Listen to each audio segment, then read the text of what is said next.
Gloria a Dios. Amados, Dios les bendiga a todos. Esta tarde quiero invitarlos a buscar el libro de Génesis, capítulo 3.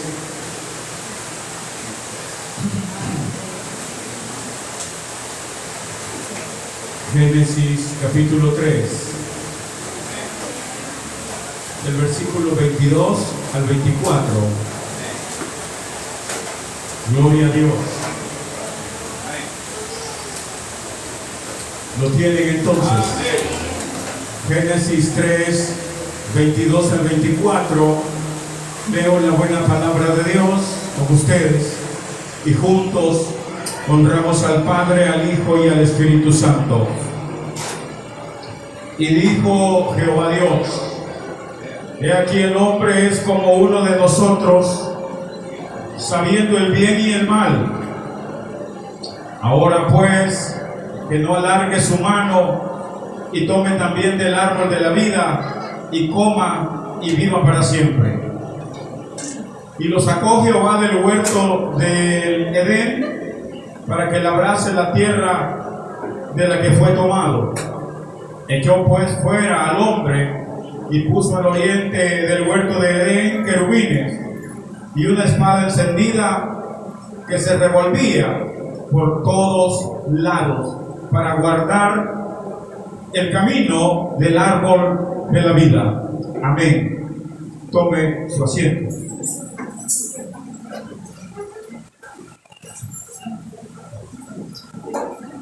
Esta tarde, bueno, al estudiar el texto bíblico encuentro un tema muy ¿cómo decirles? Muy peculiar, y es sobre la espada encendida. Amén. Ese es el tema de esta tarde, la espada encendida.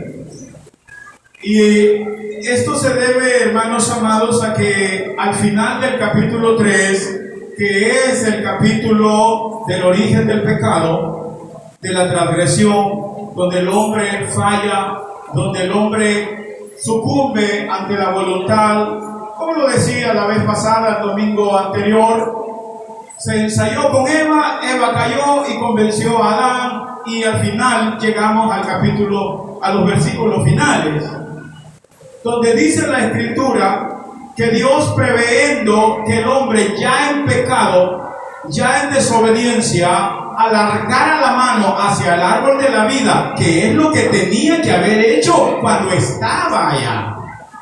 Amén. Porque a él no le prohibieron comer del árbol de la vida, no, le prohibieron comer del árbol de la ciencia del bien y el mal.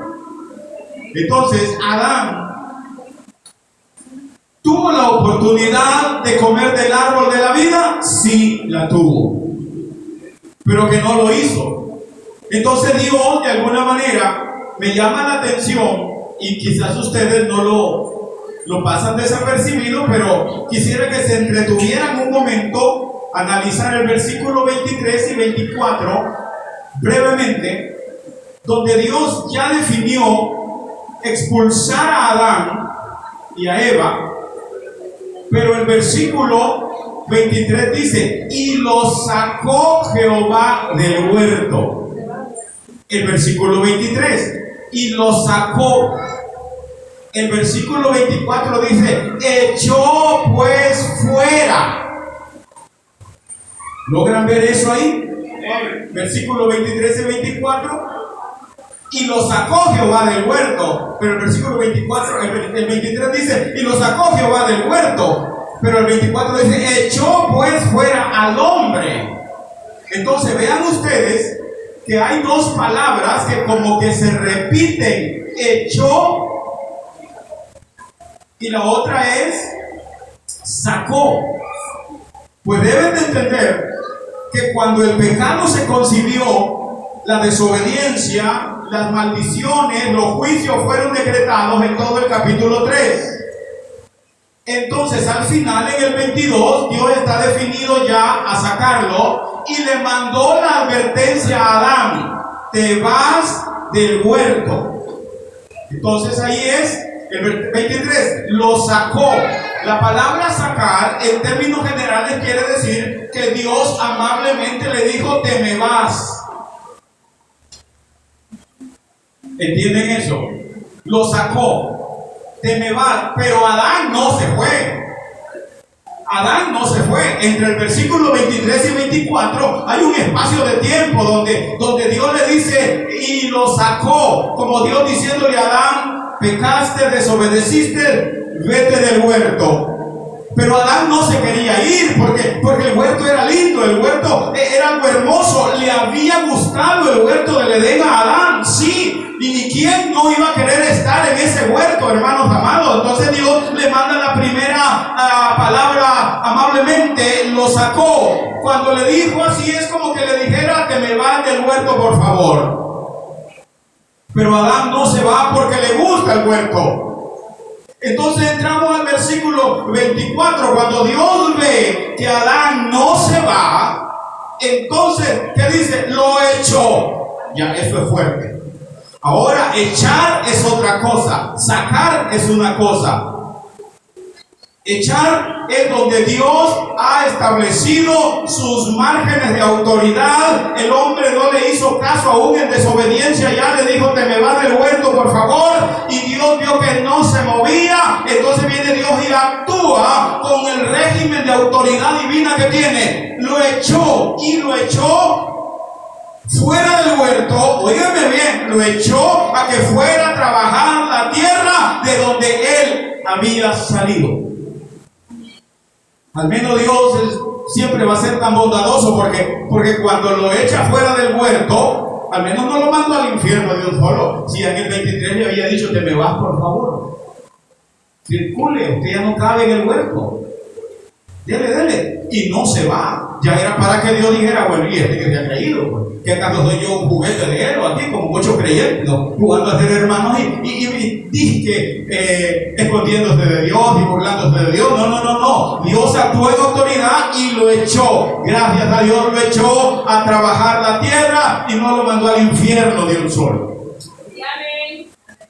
La única promesa que Dios le dio a Adán fue: bueno, el versículo 24 al final dice que Dios, sabiendo que Adán se quería quedar en el huerto, según el contexto del versículo 23, entonces dice: no, si me costó, por las buenas no quiso salir, tuve que usar de autoridad para sacarlo. Entonces viene él y pone querubines y una espada encendida, una espada de fuego que se remolineaba para un lado y para otro en la entrada del huerto, porque Dios sabía que Adán, si Dios no ponía algo ahí, Adán se iba a regresar, iba a salir corriendo a comer del árbol de la vida,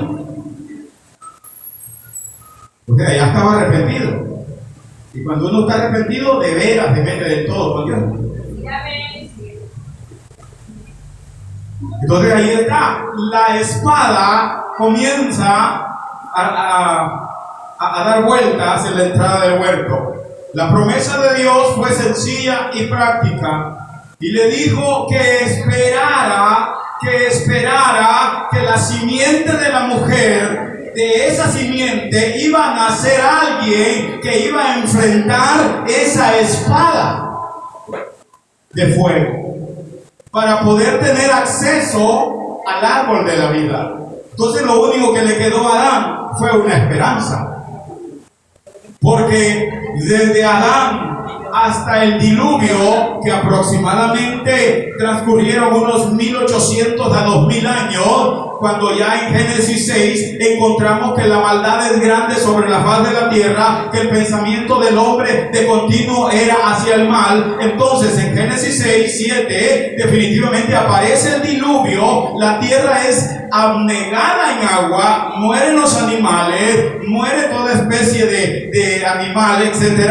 Y pues definitivamente el huerto del Edén fue soterrado, pero no, se encuentra de que Dios levantó o quitó el paraíso, el huerto del Edén, y lo trasladó al tercer cielo. Por eso el Evangelio de Mateo nos revela que allá está. Cuando el rico y Lázaro están allí, los dos mueren. Uno va a un lugar de tormento y Lázaro aparece en el seno de Abraham, o sea, el paraíso. En el diluvio eso fue quitado. Cuando Noé comienza a adorar a Dios, llegamos a Moisés. En el tiempo de Moisés ya se había perdido toda esperanza de poder entrar al huerto y ser traspasado por la espada. Más o menos en 1800 a 2000 años, ninguno de los antidiluvianos tuvo valor de ir a enfrentar la espada. Porque todo el que llegaba lo descuartizaba inmediatamente la espada de fuego. En otras palabras, para poder, bueno, en ese tiempo moría y quedaba así. Esa tiene una aplicación espiritual para la iglesia. Esta es la espada de dos filos. Para entrar a la vida eterna, necesito que la espada me traspase, me mate. Que esta palabra penetre espiritualmente hablando con la iglesia. Cuando esta palabra me traspasa, como dice el libro de Hebreos, porque la palabra de Dios es viva y eficaz, más cortante que espada de dos filos, que penetra hasta lo más profundo, separa los pensamientos, separa el espíritu del alma, los tuétanos, las coyunturas. Esta palabra, cuando entra, me mata. Y al matarme, hacemos como Pablo: ya no vivo yo, mas Cristo vive en mí. Y tenemos entrada a la patria celestial. Pero esa es una aplicación aparte. Sigamos la historia. Job se conocía en el tiempo bíblico como el patriarca viejo. Y Job tenía algunas preguntas. Decía: el árbol que es cortado tiene esperanza de retoñar, decía Job. Pero el hombre cuando muere no tiene esperanza. Y luego preguntaba Job: ¿y si el hombre muere, volverá a vivir? Y después decía: ¿y cuando sale el espíritu del hombre, dónde está? Y luego el salmista dice: ¿podrá alguno redimir a su hermano, pagar el precio del pecado para que éste pueda vivir por la eternidad? No, no hubo. Ya en el tiempo de Moisés, ya en Éxodo, Dios le da una esperanza al pueblo. Dios establece en el libro de Levíticos que el pueblo debe de llevar sacrificios delante de Jehová.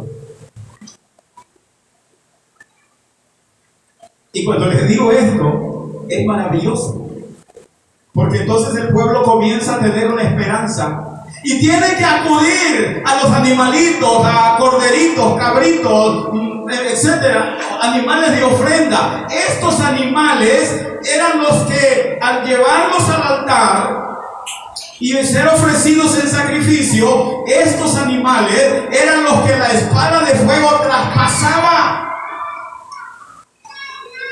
O sea, ese animalito, ese corderito, era el sustitutorio, el que sustituía al pecador. Y cuando llevaban un cabrito, el cabrito tenía que enfrentarse a la espada encendida, y la espada lo mataba y el animalito quedaba muerto. No resucitaba ningún animal que sacrificaban. ¿Por qué?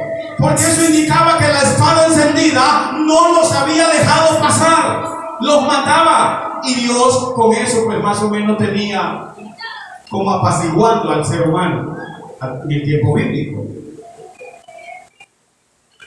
A medida que fuimos caminando, encontramos, hermanos amados, algo un poco más asombroso, y es que ya el salmista David, hablando, hermanos amados, del sacrificio de Cristo, dice claramente en el Salmo 22:20: líbrame, oh Jehová, de la espada de mi alma. Está diciendo el salmista, apuntando, porque el Salmo 22 apunta al sacrificio de Cristo en la cruz del Calvario. Mira, el Salmo 22 apunta al sacrificio, el Salmo 23 apunta a que Jehová es mi pastor, y el Salmo 24 apunta a que Cristo es el Rey de gloria después de que ha muerto en la cruz de Calvario y ha resucitado. Los tres capítulos, los tres salmos van unidos, y el Salmo 22 habla de eso. Entonces, lo que estamos viendo es que de alguna manera Dios ya estaba hastiado de los sacrificios de los corderos. Por eso el libro de Isaías dice claramente en el capítulo 1, en el versículo 11: ¿para qué me sirve, dice Jehová, la multitud de vuestros sacrificios? Estoy hastiado de holocausto de carnero y de cebo de animales gordos. No quiero sangre de bueyes, ni de ovejas, ni de machos cabrillos. Luego el 34:6 de Isaías dice: llena está de sangre la espada de Jehová, engrosada está de grosura de sangre de cordero y de machos cabrillos, y de grosura de riñones y de cordero, porque Jehová tiene sacrificios en Bosra. Está diciendo Isaías que Dios ya está hastiado de tanto animalito que le mandaban a la espada encendida y los mataba. Y ningún animal revivía si en el sacrificio del tiempo antiguo el animal que mataban volvía a revivir, es que la espada no lo mató, sino que el animal logró entrar al árbol de la vida y tuvo esa oportunidad de regresar. Pero ninguno lo hizo. Entonces el ser humano desde entonces ha buscado animales que lo sustituyan para, hermanos amados, poderse cubrir del pecado. Hay algo que Adán no había entendido bien, y era que para recuperar el camino al árbol de la vida tenía que morir traspasado por la espada, y no lo quiso hacer. No lo quiso hacer. Entonces, como les decía, el Salmo 22:20 habla de eso, apuntando al sacrificio de Cristo. Zacarías, al final, cuando ya el Antiguo Testamento está por finalizar, dice claramente en Zacarías 13:7: levántate, oh espada, contra el pastor y contra el compañero mío, dice Jehová de los ejércitos. Zacarías, Malaquías, estamos al antepenúltimo libro del Antiguo Testamento. Dice Zacarías: levántate, oh espada, y hiere al pastor. Quiere decir que Zacarías está profetizando que cuando Cristo naciera, la espada iba a despertar e iba a comenzar a revolotear para evitar que se llegase al árbol de la vida. Por eso Zacarías dice: levántate, oh espada. Y eso es lo que pasó. Cuando Cristo nace, comienza el proceso de que la espada de fuego comienza a evitar que no se pueda llegar al árbol de la vida. El proceso había comenzado cuando Cristo nació. El conflicto fue tan duro, porque cuando Jesús nace, se advierte que Él viene a enseñarnos, a darnos vida eterna y a mostrarnos el camino. Cuando Él dice: yo soy el camino, está diciendo que Él es el camino para llegar a la vida eterna, o sea, pasar la espada encendida y llegar al árbol de la vida. La guerra de Jesús, después de los 30 años, cuando ya había predicado 3 años y medio, al final comenzó la guerra decisiva. Él era la promesa de Génesis 3:15. Jesús era del que habían hablado. Jesús era la simiente de la mujer, y eso es lo que Adán esperaba. Cuando Jesús aparece, entonces al final, en la última semana de vida de nuestro Señor, la guerra se puso recia. Él, nuestro Señor, entró primeramente al monte Getsemaní a orar. Comenzó a orar y la espada de fuego le traspasó la cabeza. Ahí comenzó la batalla. Porque dice el libro del Evangelio, dice que el sudor de Cristo era como grandes gotas de sangre. Ahí la espada de fuego comenzó a flagelarle su mente. Comenzó a darle golpes ya, porque la espada de fuego estaba puesta para evitar que alguien no pasara a comer del árbol de la vida. Y esto que les quede claro, que si Jesús pecaba, renunciaba, aún, hermanos amados, estando en esta tierra, hasta ahí llegaba. Por eso Pablo dice que Jesús fue tentado en todo, pero sin pecado. Y por eso el Padre lo levantó de los muertos, porque no se halló pecado. Pero que si pecaba, no tendríamos Salvador. Y la espada comenzó a triturarle su mente. Y el sudor ya no era sudor, eran gotas de sangre. La espada quería detenerlo. Presión. Y nuestro Salvador, la gloria y la honra es para Él, no resistió. Sencillamente cuando sintió el golpe, el primer golpe de la espada de fuego en su cabeza, y comenzó a observar que sangre brotaba de su cabeza en vez de sudor, solamente, hermanos amados, dijo: Padre, que se haga tu voluntad. Al principio dijo: Señor, si puedes hacer pasar esta copa sin que yo la beba. Porque cuando Jesús comenzó a sentir los primeros golpes de la espada en su cabeza, comenzó a decirle: Padre, si esta copa puede pasar sin que yo la beba, pues que se haga tu voluntad. Pero si no se puede, que se haga tu voluntad. O sea, en la guerra había comenzado, hermanos amados, y cuando estaba en ese momento, después de que le han pegado, ya Judas está por allá y viene con un ejército, hermanos amados, a prenderlo. Y llegan, y ustedes conocen la historia. La espada encendida no quería que Jesús traspasara el camino para poder obtener la vida eterna. Entonces Judas aparece, hermanos, y con los guardias lo agarran, lo llevan allá al pretorio y comienzan a flagelarlo, a golpearlo, a azotarlo, y la carne brotaba de su cuerpo. A la espada encendida estaba esperando que Cristo dijera: no me castiguen, yo soy un hombre común y corriente. No, nuestro Cristo es un gran guerrero. Nuestro Cristo es alguien que supo enfrentar la espada de fuego, y esa es su iglesia. Así debe de ser también. A su nombre, a su nombre.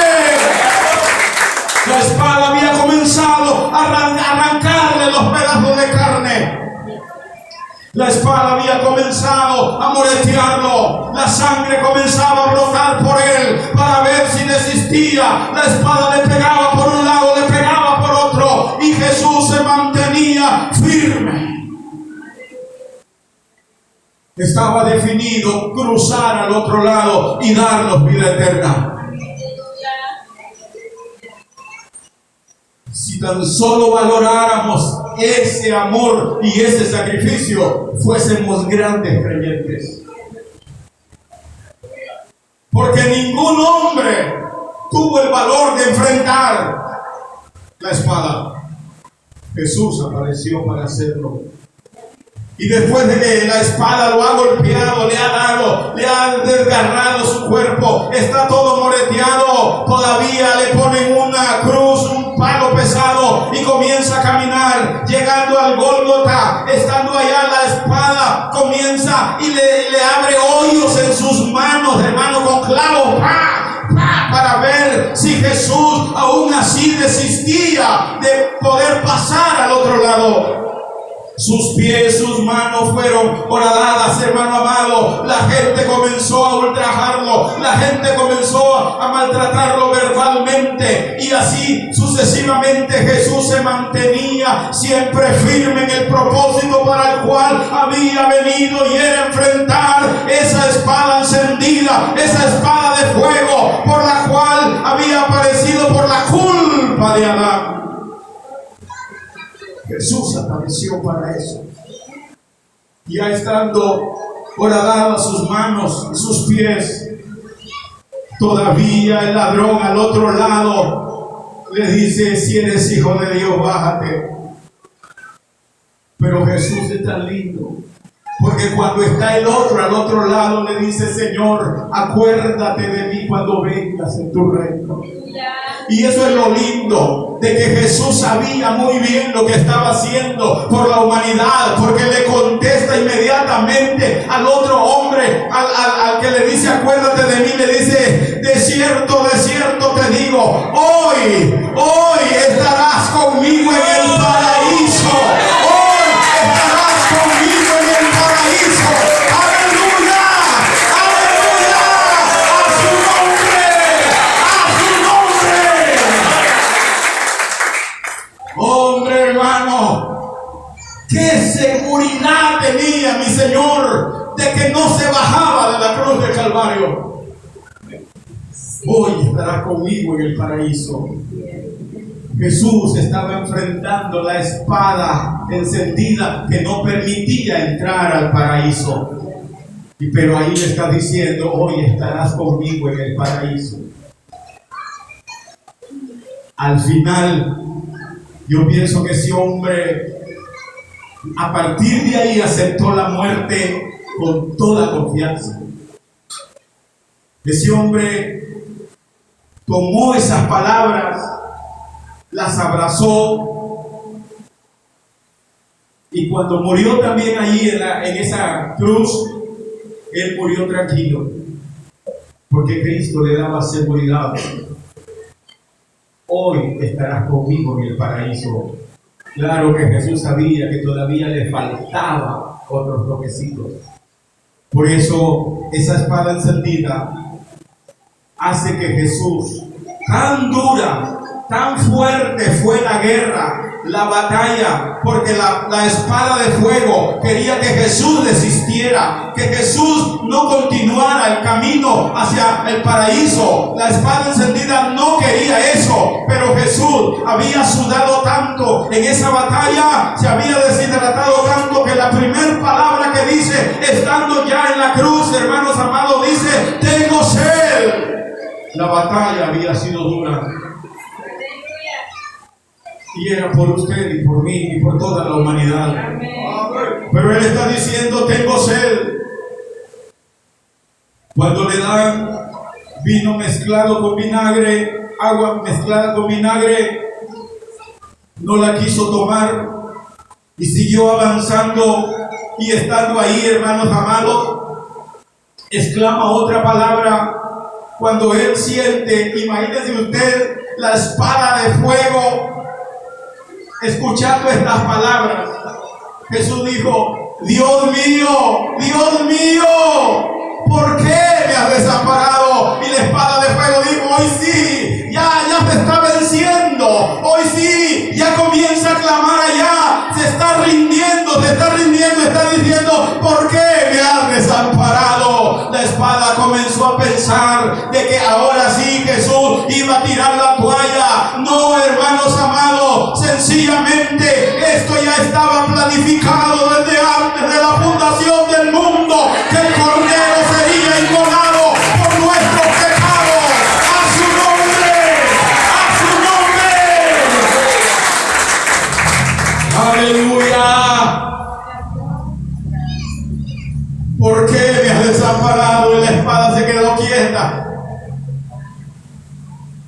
ahora sí va a tirar la toalla, dijo. Ahora sí se rinde. Después de que lo he golpeado, lo he flagelado, lo he horadado, le hice brotar sangre por todo su cuerpo. Ahora sí, desde la espada ya se ve que se está rindiendo. No. Solo estaba agarrando fuerza. Solo estaba agarrando fuerza porque la última y tercera palabra que dijo es: consumado es. Y entonces la espada despertó y lo traspasó, hermanos amados. Y Cristo muere, hermanos, en ese momento cuando Él dice: consumado es. Y expiró y entregó su espíritu. Y la espada encendida quedó burlada, porque cierto mató a Cristo, pero el tercer día resucitó entre los muertos para la gloria del Padre. Y Dios le dio un nombre que es sobre todo nombre, para que en el nombre de Jesús se doble toda rodilla de los que están en el cielo, en la tierra y debajo de la tierra. A su nombre, dale fuerte esas palmas al Rey. Libre es el Cordero que fue inmolado. Concluyo esta enseñanza gloriosa. Alguien tenía que vencer esa espada y fue nuestro Salvador.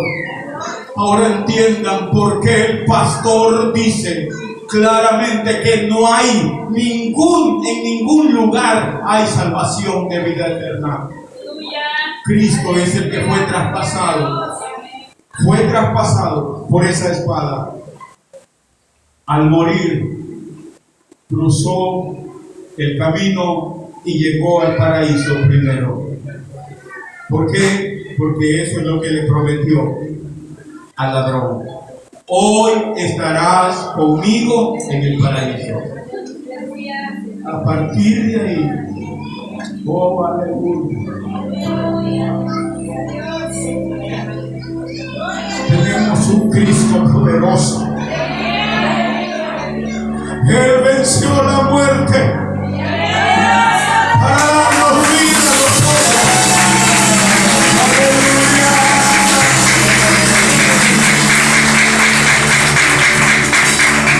Jamás podremos pagarle. Jamás. No entiendo por qué hay gente que abandona el Evangelio. No entiendo por qué hay creyentes que rechazan a Jesús. Si Él murió para darnos vida eterna. Por eso nuestra vida se la debemos al Señor.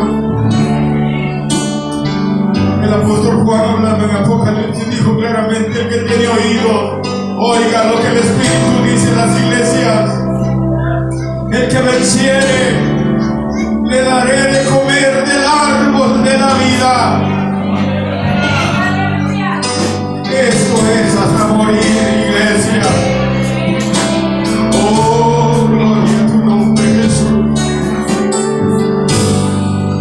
Al final de Apocalipsis dice: bienaventurados los que lavaron sus ropas para tener derecho al árbol de la vida. Y esa ropa inmunda fue lavada por la sangre gloriosa del Cordero. Y tenemos derecho al árbol de la vida.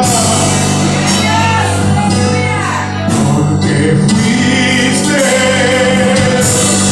inmolado por tu sangre. Me has salvado. Porque fuiste inmolado.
Gracias, Dios mío, porque tú ocupaste nuestro lugar de ser inmolado. Recibe toda la gloria, toda la honra. Si en algo te sirve nuestra vida, Padre, úsalas. Y recibe toda la gloria y toda la honra. Gracias, Dios mío, por morir en la cruz. Gracias por darnos vida eterna. A ti la gloria, Señor, a ti la honra por los siglos de los siglos. Gracias, Señor. Bendiga su iglesia y que cada uno pueda ser fortalecido, Padre. Oh, bendita misericordia, gracias, gracias, Señor. Bendíganos a todos en el buen nombre de Jesús. Y gracias por morir en la cruz de Calvario y enseñarnos el camino a la vida eterna.